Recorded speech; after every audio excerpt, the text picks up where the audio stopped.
नमस्कार मित्रों, स्वागत है आप सभी का हमारे YouTube चैनल भजन प्रभात पर। आज हम आपके लिए एक बेहद महत्वपूर्ण और दिल को छू जाने वाला विषय लेकर आए हैं। किस पाप के कारण स्त्रियां विधवा हो जाती हैं? मित्रों, यह सवाल सिर्फ एक स्त्री की पीड़ा नहीं है, बल्कि हजारों वर्षों से चले आ रहे एक गहरे सत्य से जुड़ा हुआ है। कई बार स्त्रियां यह नहीं समझ पाती कि आखिर उनके जीवन में ऐसा दुख क्यों आया, क्यों उन्हें अपने पति का साथ जल्दी छूट जाता है और क्यों उन्हें अपने पूरे जीवन भर पति के प्रेम, सहयोग और साथ से वंचित रहना पड़ता है। आज हम इसी रहस्य से पर्दा उठाने वाले हैं। लेकिन ध्यान रहे मित्रों, इस विषय को केवल तर्क से नहीं समझा जा सकता। इसे समझने के लिए एक प्राचीन कथा का सहारा लेना पड़ेगा। आज की इस वीडियो में आप जानेंगे ऐसा कौन सा श्राप है जो किसी स्त्री को विधवा बना देता है। वह कौन सी गलती है जो स्त्रियों को अगले जन्मों तक इस दुख से बांध देती है, और कैसे एक स्त्री अपनी एक भूल के कारण 7 जन्मों तक विधवा जीवन जीती है। मित्रों, इस कथा को स्वयं भगवान शिव, माता पार्वती और गरुड़ देव के बीच हुए एक दिव्य संवाद के माध्यम से सुनाया गया है। भगवान शिव ने जो कहा है वह त्रिकाल सत्य है। जो मनुष्य इस कथा को श्रद्धा, ध्यान और आस्था से सुनता है, उसके जीवन में कभी ऐसा दुख नहीं आता। इसलिए माता लक्ष्मी से हम यही प्रार्थना करते हैं कि जो भी श्रद्धालु इस वीडियो को पूरी निष्ठा से अंत तक देखें, उनके घर में हमेशा सुख, शांति, समृद्धि और धन धान्य बना रहे। चलिए मित्रों, आपका ज्यादा समय नष्ट ना करते हुए वह कथा शुरू करते हैं। मित्रों, अब सुनिए वह दिव्य कथा। एक बार की बात है, कैलाश पर्वत पर शांति का वातावरण था। चारों ओर हिम की श्वेत चादर फैली हुई थी और हवाओं में सिर्फ ओम की ध्वनि गूंज रही थी। भगवान शिव ध्यान मुद्रा में लीन थे और उनके सामने बैठी थीं माता पार्वती, जो भी शांत भाव से ध्यान कर रही थीं।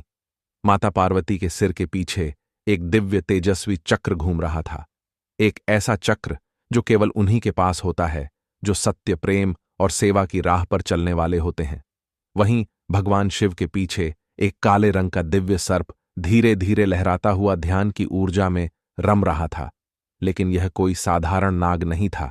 यह वही सर्प था जो सृष्टि के प्रत्येक प्राणी, प्रत्येक आत्मा और हर जन्म के कर्मों का ज्ञान रखता था।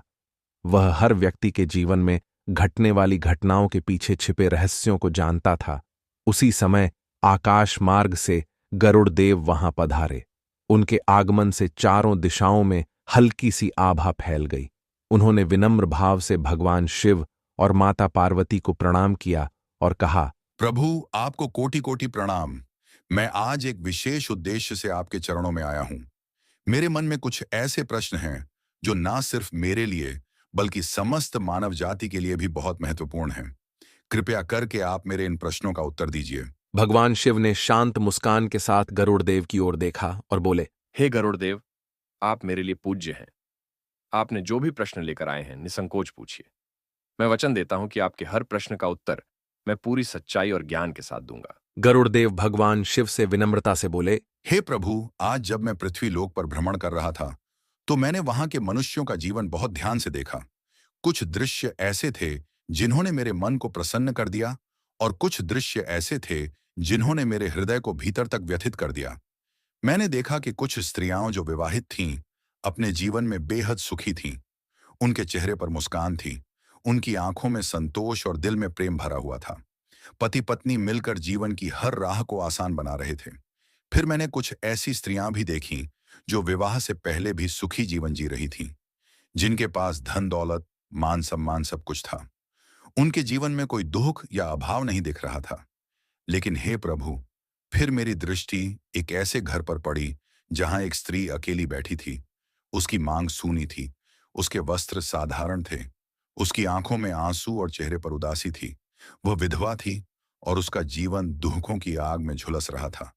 मैंने देखा कि वह स्त्री जीवन के हर मोड़ पर कठिनाइयों से जूझ रही थी। न उसे समाज से मान मिला, न परिवार से सहारा।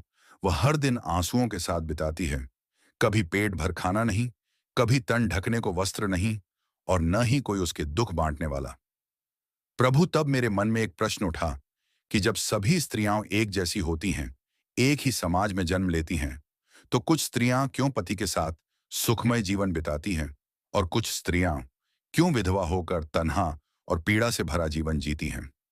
क्या यह सब भाग्य का खेल है या फिर इसके पीछे कोई कर्म, कोई पुराना पाप छुपा है? हे भोलेनाथ, मैं जानना चाहता हूं कि कौन सा ऐसा कारण होता है, कौन सा ऐसा कर्म होता है, कौन सा ऐसा पाप होता है जिसके कारण एक स्त्री को विधवा होना पड़ता है। कृपया मुझे यह ज्ञान दीजिए प्रभु, क्योंकि यह प्रश्न केवल मेरा नहीं बल्कि उन लाखों लोगों का है जो इस दुख को हर रोज सहते हैं लेकिन इसका कारण नहीं समझ पाते। भगवान शिव गरुड़ देव के सभी प्रश्नों को सुनकर हल्की सी मंद मुस्कान के साथ बोले। हे गरुड़ देव, आज तुमने जो प्रश्न मुझसे किया है वह केवल एक जिज्ञासा नहीं बल्कि संपूर्ण मानव जाति की चिरकालिक उलझन है।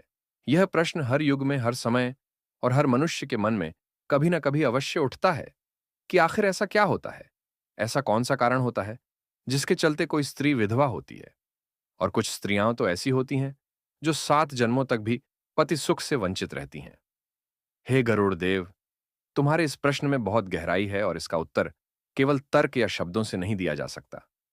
इसका उत्तर छुपा है एक पौराणिक कथा में, एक ऐसी कथा जो स्वयं समय के गर्भ में छिपी रही और जिसे जानना हर मनुष्य के लिए बहुत आवश्यक है। मैं तुम्हें आज वह रहस्य बताने जा रहा हूं कि कौन सा ऐसा श्राप था, कौन सा ऐसा पाप था जिसके कारण स्त्रियों को विधवा जीवन का दुख सहना पड़ा।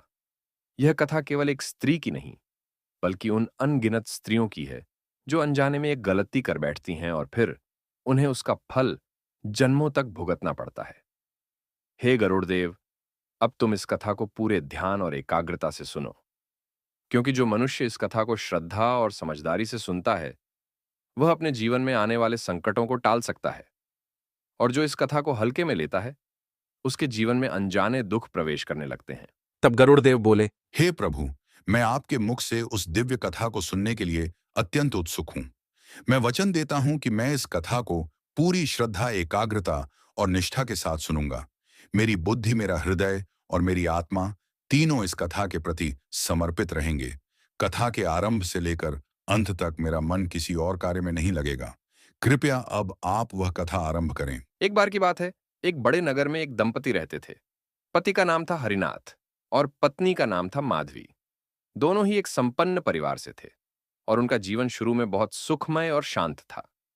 हरिनाथ एक साधारण व्यापारी था जो ईमानदारी से व्यापार करता और सभी का सम्मान करता था। वहीं माधवी एक अत्यंत सुंदर, सजी धजी, तेजस्वी और तेजस स्वभाव की स्त्री थी।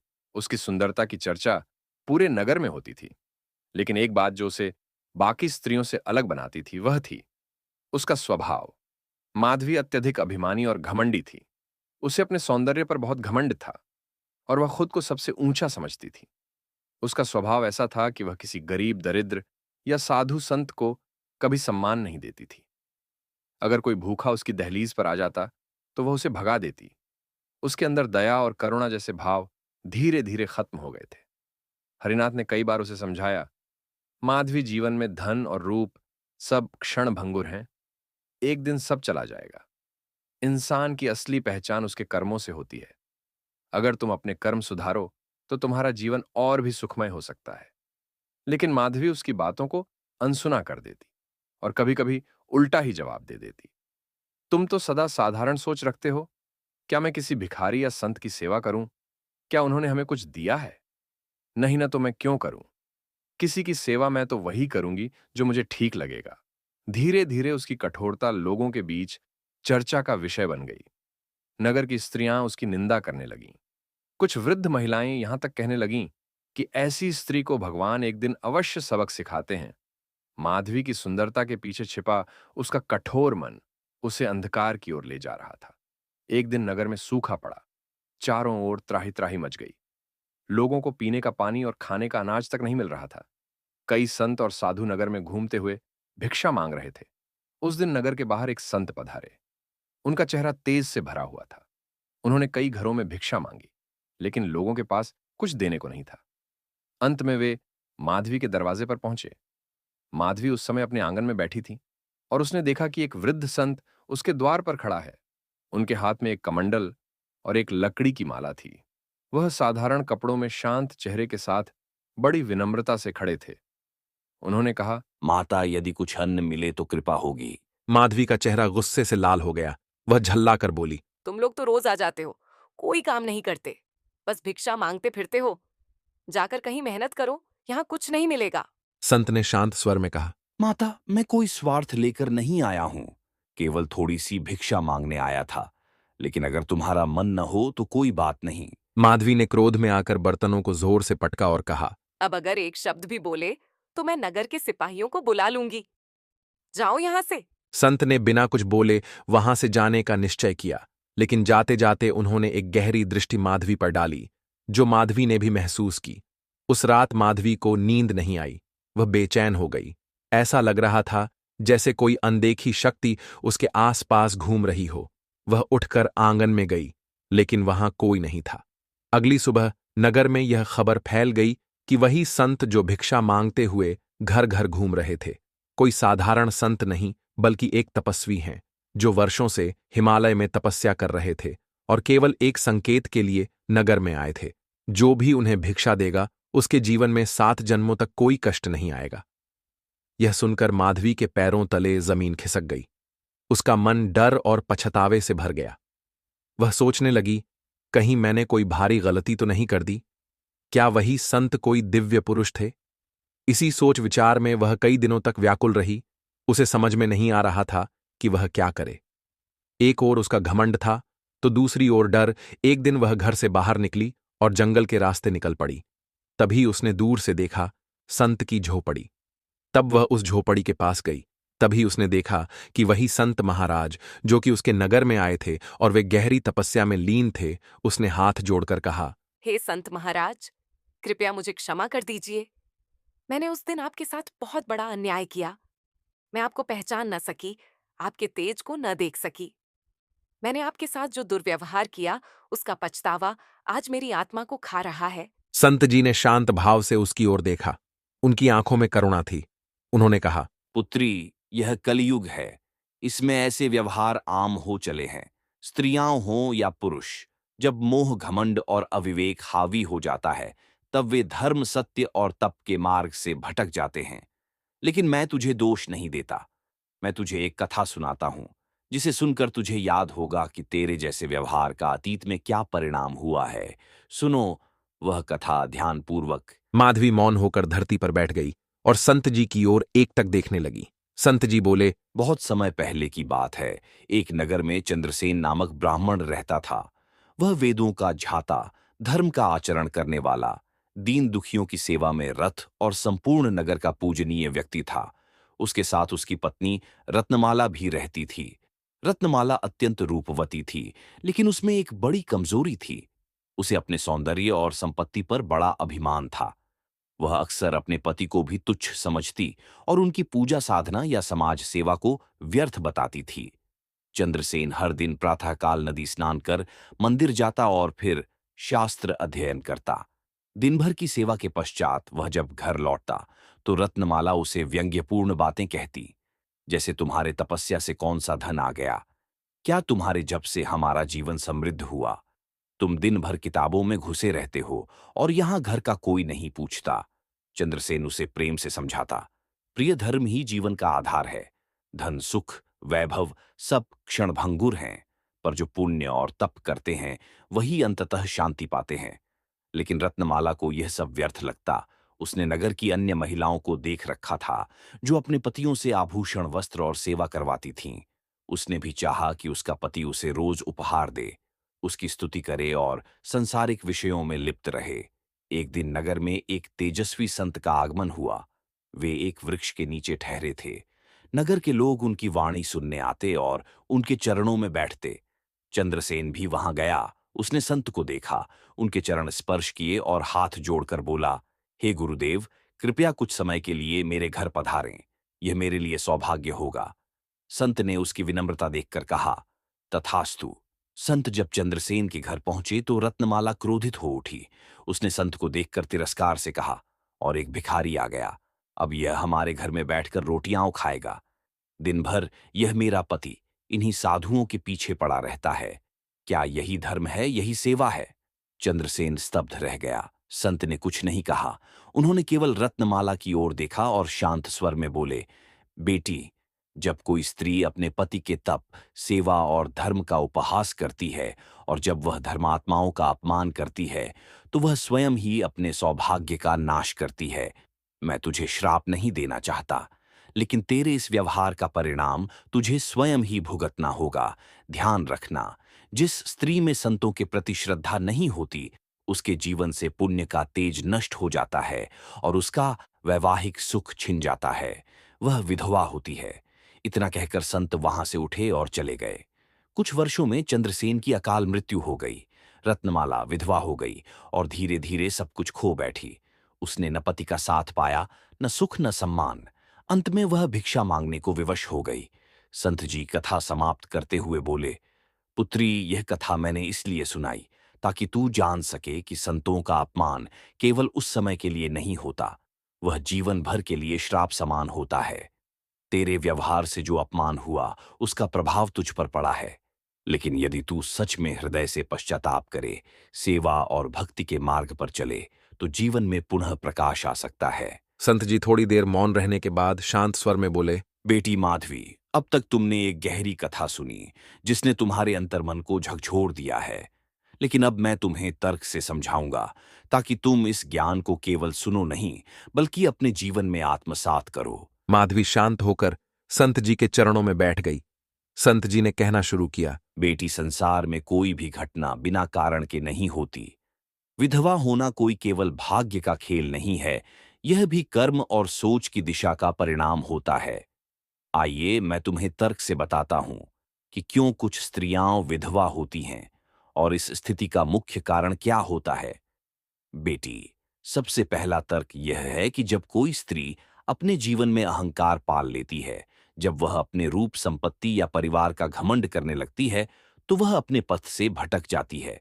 घमंड व्यक्ति को विनम्रता से दूर कर देता है और जब विनम्रता चली जाती है, तो वह देवी स्वरूप नहीं रहती, बल्कि एक ऐसी स्थिति में आ जाती है जहां उसके कर्म उसे दंडित करने लगते हैं। दूसरा तर्क यह है, बेटी, कि जब कोई स्त्री अपने पति को अपमानित करती है, उसकी अवहेलना करती है या उसे अपने से छोटा समझती है, तब वह अपने ही घर की नींव को कमजोर कर रही होती है। एक स्त्री का सबसे बड़ा धर्म होता है अपने परिवार में समरसता बनाए रखना। यदि वही स्त्री कटु वचन बोले, अपमान करे, क्रोध करे और अपने पति के आत्मसम्मान को ठेस पहुंचाए, तो वह अपने पुण्य को स्वयं क्षीण कर देती है। ऐसे कर्मों का फल धीरे धीरे विधवा रूप में सामने आता है। तीसरा तर्क यह है कि जब स्त्री अपने बुजुर्गों, संतों या ज्ञानी जनों का अपमान करती है, उनके वचनों को तुच्छ समझती है, तब वह अपने भीतर छिपी सद्गुणों की शक्ति को खो देती है। जिस स्त्री में विनम्रता, सहनशीलता और श्रद्धा नहीं होती, वह जीवन में स्थायी सुख नहीं प्राप्त कर सकती। ऐसे में जब वह संतों या देवताओं का अनादर करती है, तो वह एक ऐसा कर्म कर बैठती है जिसका परिणाम उसे या उसकी संतति को भुगतना ही पड़ता है। बेटी, चौथा तर्क यह है कि एक स्त्री का मन यदि बार बार सांसारिक इच्छाओं में उलझा रहता है, यदि वह केवल भौतिक वस्तुओं के पीछे भागती है और कभी आत्मा, धर्म या सेवा की बात नहीं सोचती, तो वह अपने जीवन का सच्चा उद्देश्य खो बैठती है। ऐसी स्त्री यदि पति के लिए केवल भौतिक लाभ चाहती है, लेकिन उसके साथ आत्मिक प्रेम, सम्मान और सहयोग नहीं करती, तो वह रिश्ता धीरे धीरे दुर्बल होता चला जाता है। बेटी, पांचवां और सबसे महत्वपूर्ण तर्क यह है कि जब एक स्त्री अपने जीवन में कभी यह विचार ही नहीं करती कि वह क्या गलत कर रही है, जब वह आत्मनिरीक्षण से दूर हो जाती है, तब वह अपनी गलतियों को सुधारने का अवसर भी खो देती है। आत्मा का दर्पण ही मनुष्य को मार्ग दिखाता है। जब वह धुंधला हो जाता है, तब जीवन में अंधकार छा जाता है। संत जी ने थोड़ी देर मौन धारण किया और फिर बोले, बेटी, विधवा होना केवल एक सामाजिक या पारिवारिक स्थिति नहीं है, यह आत्मिक स्थिति का भी दर्पण है। अगर स्त्री जीवन में सच्चाई, विनम्रता, श्रद्धा और सेवा को अपना ले, तो वह न केवल अपने पति के जीवन को लंबा करती है, बल्कि अपने पूरे परिवार को धर्म के मार्ग पर चलने के लिए प्रेरित करती है। लेकिन जब वह क्रोध, अपमान, ईर्ष्या और अहंकार के मार्ग पर चलती है, तो वह उस ऊर्जावान संरचना को ही नष्ट कर देती है जो पति पत्नी के रिश्ते को जोड़कर रखती है। बेटी माधवी, ये बातें मैं तर्क से तुम्हें इसीलिए बता रहा हूं क्योंकि केवल कथा सुनकर मनुष्य बदलता नहीं, लेकिन तर्क और अनुभव से वह अपने जीवन की दिशा बदल सकता है। अगर तुमने समझ लिया कि कहाँ गलती हुई, तो उसका प्रायश्चित भी संभव है, और यही प्रायश्चित तुम्हारे अगले जन्मों को भी सुंदर बना सकता है। संत जी की आंखों में करुणा थी, लेकिन वाणी में दृढ़ता। उन्होंने कथा और तर्क के माध्यम से माधवी को वह ज्ञान दिया जो न केवल उसे बल्कि सुनने वाले हर व्यक्ति को सोचने पर विवश कर दे। भगवान शिव ने जब कथा और संत जी के तर्कपूर्ण उत्तर को समाप्त किया, तब उन्होंने धीरे से गरुड़देव की ओर देखा। उनकी आंखों में गंभीरता भी थी और करुणा भी।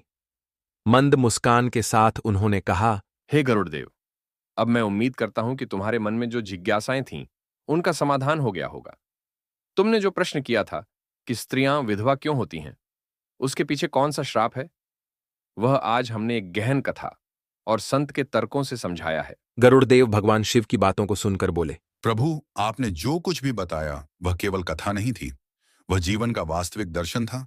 मैं कृतज्ञ हूं कि आपने मेरे प्रश्नों का उत्तर इतनी विस्तार से दिया। भगवान शिव अब थोड़ी देर मौन हुए, फिर बोले, हे गरुड़देव, संसार में हर घटना के पीछे कोई ना कोई कारण होता है, परंतु सबसे बड़ा कारण होता है मनुष्य का कर्म। जैसे जैसे कर्म होगा, वैसे ही उसका फल मिलेगा।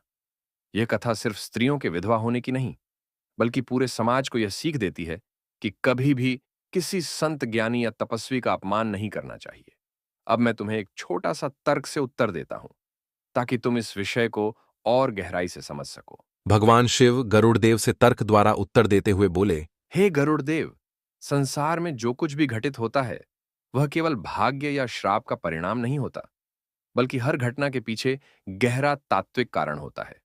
स्त्रियों के विधवा होने का कारण कोई एक श्राप नहीं, बल्कि उनका स्वयं का कर्म, व्यवहार, सोच और समाज की दिशा तय करता है।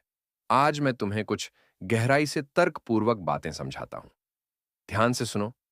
पहला तर्क यह है कि जब कोई भी मनुष्य, चाहे स्त्री हो या पुरुष, अपने अहंकार में आकर दूसरों को अपमानित करता है, विशेषकर किसी ज्ञानी, तपस्वी या संत को, तो वह स्वयं अपने जीवन में अशुभता को आमंत्रित करता है। यह कोई चमत्कार नहीं, यह एक स्वाभाविक नियम है। जिस प्रकार बीज बोओगे, उसी प्रकार फल मिलेगा। दूसरा तर्क यह है कि जब एक स्त्री अपने पति के प्रति सम्मान, प्रेम और विश्वास नहीं रखती और केवल उसकी बाहरी सफलताओं को देखकर घमंड में जीती है, तब वह अपने वैवाहिक जीवन की जड़ों को स्वयं कमजोर कर देती है। फिर चाहे उसका पति जीवित रहे या न रहे, वह अंदर से विधवा जैसी ही जीवन बिताती है। एक स्त्री का सच्चा सौंदर्य उसके संयम और उसकी सहनशीलता में होता है, न कि उसके रूप या आभूषणों में।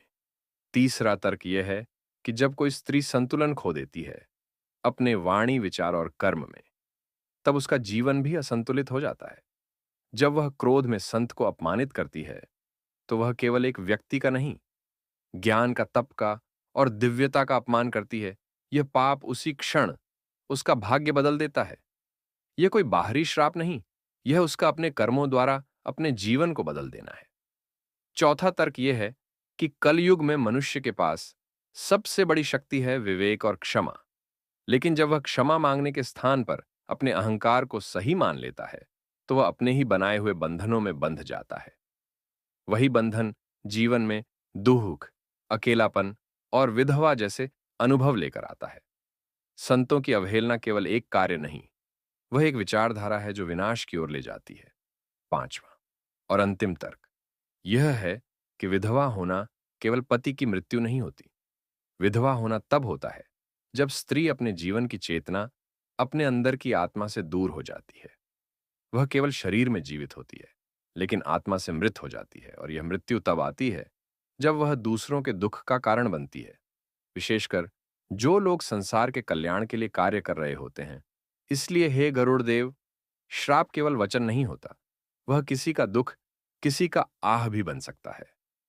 जब किसी स्त्री के शब्द किसी तपस्वी की आत्मा को दुख पहुंचाते हैं, तब उसका परिणाम केवल शब्दों तक सीमित नहीं रहता, वह पूरे जीवन पर प्रभाव डालता है। भगवान शिव थोड़ी देर मौन हुए, फिर बोले, अब बताओ गरुड़देव, क्या यह तर्क तुम्हारे हृदय को नहीं छू गया? क्या अब तुम्हें यह समझ नहीं आया कि विधवा होना केवल एक श्राप नहीं, बल्कि अपने ही कर्मों की छाया है? गरुड़देव नतमस्तक होकर बोले। प्रभु, आपने मेरे जीवन की आंखें खोल दी। अब मुझे सत्य का बोध हो गया है। मित्रों, अगर आपको यह ज्ञानवर्धक और भावनात्मक कथा पसंद आई हो, अगर भगवान शिव और गरुड़ देव के संवाद ने आपके मन को छुआ हो, तो कृपया हमारे इस छोटे से प्रयास को समर्थन दीजिए। हम आपके लिए हर बार ऐसे ही प्रेरणादायक और सच्चाई से भरी हुई कथाएं लेकर आते हैं, जिनमें छिपे होते हैं जीवन के गहरे रहस्य और आध्यात्मिक संदेश। इस एक कथा के लिए हमारी टीम ने कितनी मेहनत की है, यह आप महसूस कर ही रहे होंगे। तो मित्रों, हम आपसे एक छोटा सा अनुरोध करते हैं। अगर आपको यह कथा अच्छी लगी हो, तो हमारे चैनल को सब्सक्राइब कीजिए। वीडियो को अपने मित्रों और परिवारजनों के साथ जरूर शेयर कीजिए और कमेंट बॉक्स में जय माता लक्ष्मी जरूर लिखिए। आपके एक एक कमेंट, एक एक सब्सक्राइब और एक एक शेयर से हमें हौसला मिलता है और हम और भी सुंदर कथाएं लेकर आपके समक्ष आ पाते हैं। धन्यवाद मित्रों। जय माता लक्ष्मी, जय शिव शंकर।